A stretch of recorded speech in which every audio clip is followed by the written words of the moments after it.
Welcome everyone. I hope all are doing well. So welcome to Study with Nanika. So here in this session we will discuss about the Living World class 11. Okay, this chapter we will discuss today. So what is living? Whenever we come across a thing, हम कोई भी चीज़ जब देखते हैं हमारे आसपास तो सबसे पहले जो लिविंग थिंग्स है हमारा तो उसके जो कैरेक्टरिस्टिक है और क्या डिफ़ाइन हम करेंगे कौन से कैरेक्टरिस्टिक जो प्रूफ हो जाएगा कि कोई मेरा चीज़ लिविंग है वो आज हम इस चैप्टर में पढ़ेंगे। ठीक है, तो आज बेसिकली मैं वही सब डिस्कस करूँगी जो आपको इस चैप्टर में पढ़ना है बेसिकली। ठीक है, जो इम्पॉर्टेंट फैक्ट्स है वही। सो what are the characteristic of living organism? For example, say like any plant. Okay, you in your garden or whenever in your surrounding, like any plant you come across.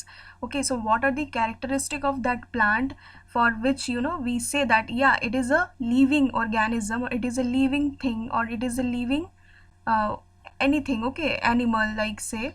So growth, reproduction, metabolism, cellular organization, consciousness, ability to sense environment, that is consciousness. Growth means जो plant का जो growth होता है, एक baby plant से वो plant जो पूरा huge tree हो जाता है। ठीक है, reproduction plant में भी होता है, animals में भी होता है, सब में होता है। metabolism is the जो chemical reaction हमारे शरीर में होता है, हमारे body में, that is metabolism.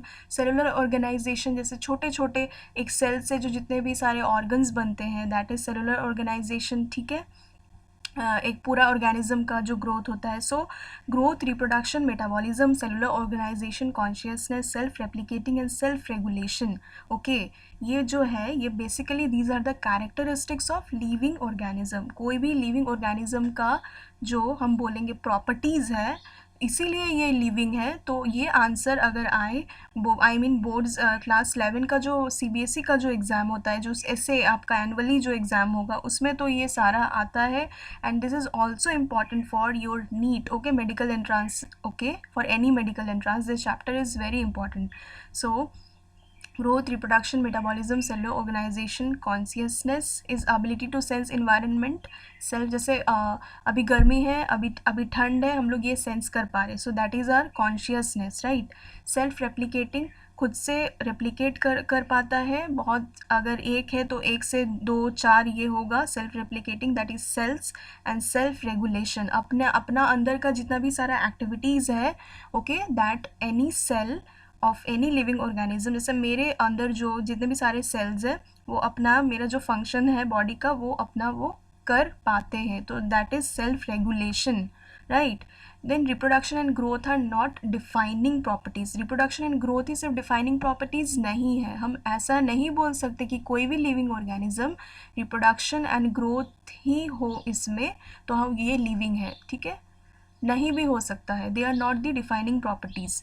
ओके, जैसे कोई कोई ऐसे भी ऑर्गेनिज्म है जिसमें रिप्रोडक्शन एंड ग्रोथ होता है और बाकी कोई भी कैरेक्टरिस्टिक सब एब्सेंट है, तो हम उस केस में नहीं बोलेंगे कि वो एक लिविंग ऑर्गेनिज्म है। So they reproduction and growth are not defining properties. Then metabolism, cellular organisation and consciousness are defining properties. तो बेसिकली एक लिविंग ऑर्गेनिज्म जो बोलेंगे डिफाइनिंग प्रॉपर्टीज, तो ये 3 आ जाएगा। ठीक है, metabolism, cellular organisation and consciousness. Consciousness is the most important defining property of any living organism.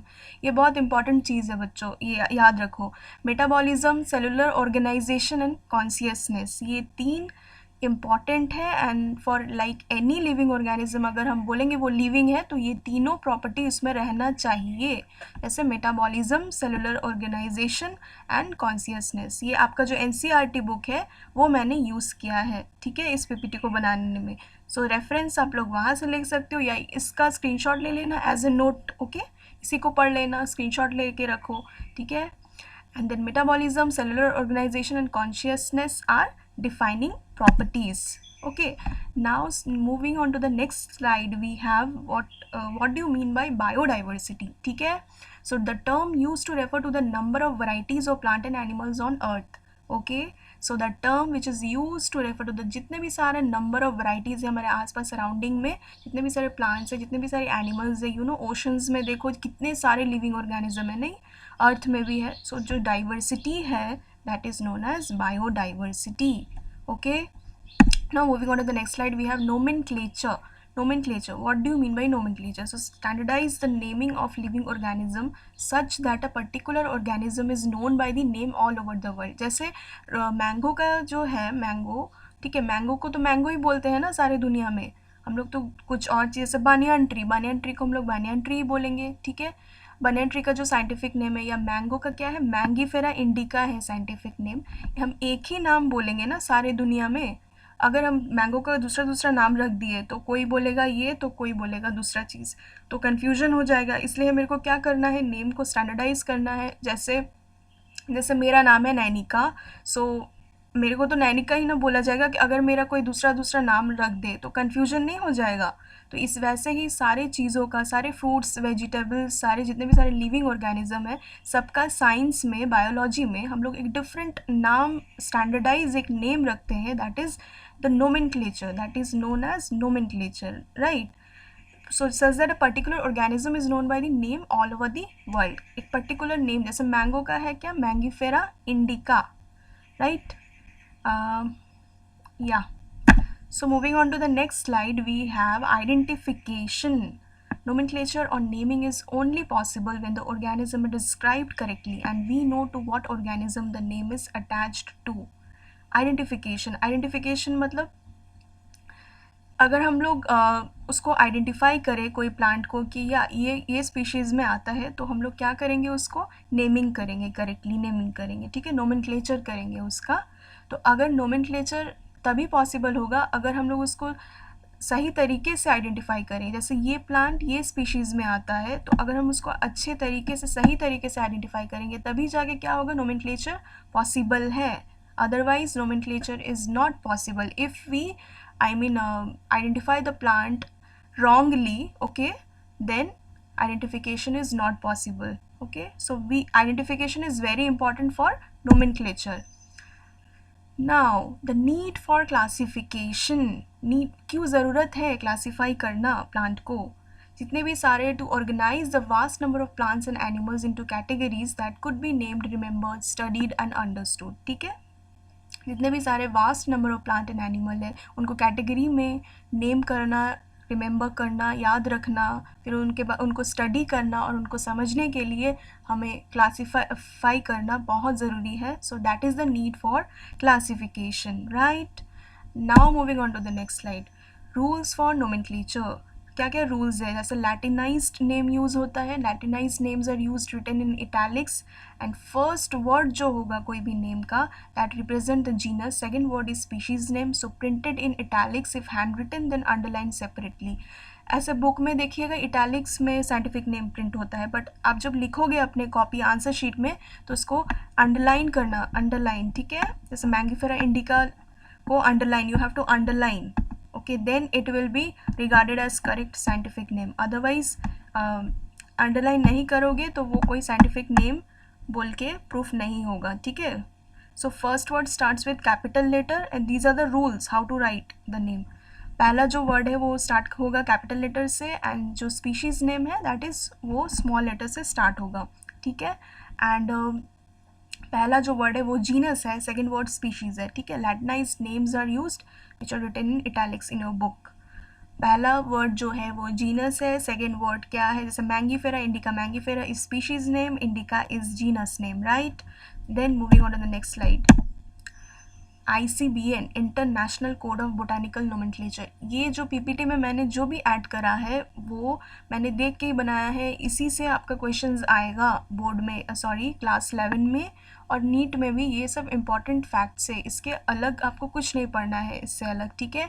ICBN जो है ये बहुत बार आ चुका है. ICBN एंड ICZN ये सब क्या है, ये कोड है, ठीक है.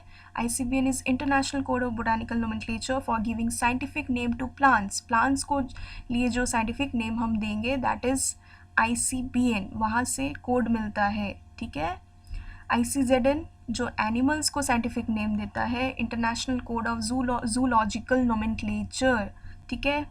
Next taxonomy, what do you mean by taxonomy? So study of principles and procedures of classification. जितने भी सारा प्रोसीड्योर है, प्रिंसिपल है, कोई भी एनिमल प्लांट को क्लासीफाई करने के लिए, कोई भी लिविंग ऑर्गेनिज्म को हम जब क्लासीफाई करेंगे, ठीक है, तो जितना भी सारा प्रिंसिपल को मेरे को पढ़ना होगा, स्टडी करना होगा, देन नेक्स्ट हम उसको क्लासीफाई करेंगे, तो उसकी जो स्टडी होती है उसको टैक्सोनॉमी बोलते हैं, ठीक है. Next binomial nomenclature. So, given by Carolus Linnaeus, binomial nomenclature given by Carolus Linnaeus, बहुत important है ये. Each scientific name has two component, generic name and specific epithet. जो Mangifera indica में दो word है, Mangifera indica. So these two words are what? By, दो word है इसलिए by आया, ठीक है, नाम में. सो बायोनॉमियल नोमेनक्लेचर किसने दिया था? कैरोलस लीनियस ने दिया था. बहुत इंपॉर्टेंट है, नीट में आ चुका है. कौन सा ईयर अभी याद नहीं आ रहा, बट ये क्वेश्चन नीट में आ चुका है एक बार, ठीक है. AIPMT जो पहले होता था, ठीक है. So next systematics. It deals with classification of organism based on their diversities and relationship among them. Term was proposed by Carolus Linnaeus same who wrote Systema नेचुरे.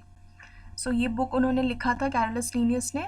ये systematics, okay. So it deals with classification of organism based on their diversities and relationship among them. So यहाँ पे देखिए slide में मैंने Linnaeus का picture भी लगाया यहाँ पे, कैरोलस लीनियस, ठीक है. एंड जितने भी सारे, ये सनफ्लावर है, ये हिबिस्कस है, तो ये सारे फ्लावर्स हैं, ठीक है. Next taxonomic hierarchy. Taxonomic hierarchy means arrangement of various steps, categories और टैक्सा स्पीशीज, जैसे genus, family, order, class, phylum, kingdom, ठीक है. फाइलम एनिमल के लिए यूज़ होता है, डिवीजन प्लांट के लिए यूज़ होता है, एंड देन किंगडम. सो आपका जो अरेंजमेंट होगा टैक्सा का, स्पीशीज़ का, टैक्सा मीन्स कैटेगरीज, ठीक है, कैसे होगा? Kingdom, phylum, class, order, family, genus, species. तो ये this is known as taxonomic hierarchy. कुछ नहीं है, अरेंजमेंट है बस, और कुछ नहीं. इस बेसिस पे ही क्या होता है? क्लासिफिकेशन होता है, ठीक है. नेक्स्ट है species, all the members. Species बहुत इंपॉर्टेंट है. सो स्पीशीज़ किसको बोलेंगे? कौन से ग्रुप ऑफ ऑर्गेनिज्म को हम स्पीशीज़ बोलेंगे? So all the members that can interbreed among themself, जो अपने आप में ही इंटरब्रीड कर पाए, अपने आप में रिप्रोडक्शन हो, बट बाकी दूसरे मेंबर में नहीं हो, ठीक है. जैसे टाइगर हो गया, लायन हो गया, ठीक है, example. Can produce fertile offspring are the members of same species. This is the biological concept of species proposed by Mayer. Mayer ने दिया था ये. Then है three domains of life, proposed by Carl Woese in 1990, who also proposed the six kingdom classification for living organism. So the three domains are archaea, eubacteria and eukarya. ये तीनों three domains of life है. किसने दिया था? Karl वोइजी ने दिया था, 1990 में दिया था. आर्के, यूबैक्टीरिया, यूकैरिया, ठीक है, तीनों है three domains of life. Now in this slide what we see, that is herbarium. So store house of dried, pressed and preserved plant specimen on sheets. देखिए शीट है, इसमें क्या है? ड्राई प्रेस किया हुआ प्लांट है, ठीक है. हम क्यों रखेंगे इसको? हर्बेरियम देखना आपका, आई मीन लैब मैनुअल वगैरह में आप देखोगे हर्बेरियम का कुछ एक्टिविटी दिया होगा. क्यों रखते हैं हम? ताकि हम इसको बाद में स्टडी कर पाए, ठीक है. So store house of dried, pressed and preserved plant specimen on sheets, या न्यूज़पेपर में भी होता है, ठीक है. तो that is herbarium. Botanical garden का देखो, फिगर देखो, बोटानिकल गार्डन, इसमें बहुत सारे लिविंग प्लांट को एक जगह पे हम लोग रख देते हैं फॉर रेफरेंस. तो यहाँ पे बोटानिकल गार्डन कहाँ पे है? इंडिया में, कोलकाता में है. बहुत अच्छी है विज़िट करने के लिए. So you guys should visit, okay. वहाँ पे बायोबैब ट्री जो है ना, अफ्रीकन बायोबैब ट्री, वो है. एंड वो सब थोड़ा थोड़ा स्पेशलिटी है वहाँ का. और एक आई थिंक एक बानियान भी है बहुत पुराना, ठीक है. टैक्सोनॉमिकल एड्स, मैं गई थी, बहुत अच्छा लगा, ठीक है. देन टैक्सोनॉमिकल एड्स है zoological park, places where wild animals are kept in protected environment. Taxonomical aids मतलब जूलॉजिकल पार्क, ओके. इसका एग्जाम्पल होगा जहाँ पे क्या होता है, हम बहुत सारे वाइल्ड एनिमल्स को रख देते हैं इन प्रोटेक्टेड इन्वायरमेंट, ठीक है. And now in this slide we have what? Keys. Keys. What are keys? So keys are used for identification of plant and animals on the basis of similarities and dissimilarities, right? That is keys. Next, fauna. Index to animal species found in a particular area. कोई भी जगह पे जो animal species है उसको हम लोग क्या बोलेंगे? फाउना. कितना क्या मिलता है उसका एक इंडेक्स, उसका एक list, that is fauna. Flora बोलेंगे तो कोई भी पर्टिकुलर एरिया में कितना प्लांट स्पीशीज़ में मिलता है, कितना तरह का, कितना टाइप का, उसका list, that is flora, right. Keys में क्लासीफाई किया जाता है ऑर्गेनिज्म को on the basis of similarities and dissimilarities, that is keys. Next, manuals. What are manuals? So manuals provide information for identification of names of species in an area. कितना मेरा वहाँ पे species है एक एरिया में, उसके बारे में इंफॉर्मेशन प्रोवाइड कर देता है क्या? मैनुअल्स. ठीक है. Next, monograph. Contain information on one taxon. कोई भी टैक्सॉन के बारे में इंफॉर्मेशन उसको आई मीन मोनोग्राफ में मिल जाएगा. टैक्सॉन मीन्स कैटेगरी, कोई भी स्पीशीज़ का कैटेगरी. सो देखो यहाँ पे डिफरेंट यहाँ पे फौना मैंने रखा है. फौना एनिमल जितने भी सारे हैं वो फौना में जाएंगे, और ये फ्लावर जो है वो किस में जाएगा? फ्लोरा में जाएगा. पिक्चर्स देखो, ठीक है. सो या सो बेसिकली एंड हो गया मेरा ये चैप्टर. सो आई होप पसंद आया होगा. कहीं पे भी डाउट्स है इस चैप्टर में, you guys can ask your doubts in the comment section. And guys please do like, share and subscribe study with Nainika. Okay, thank you.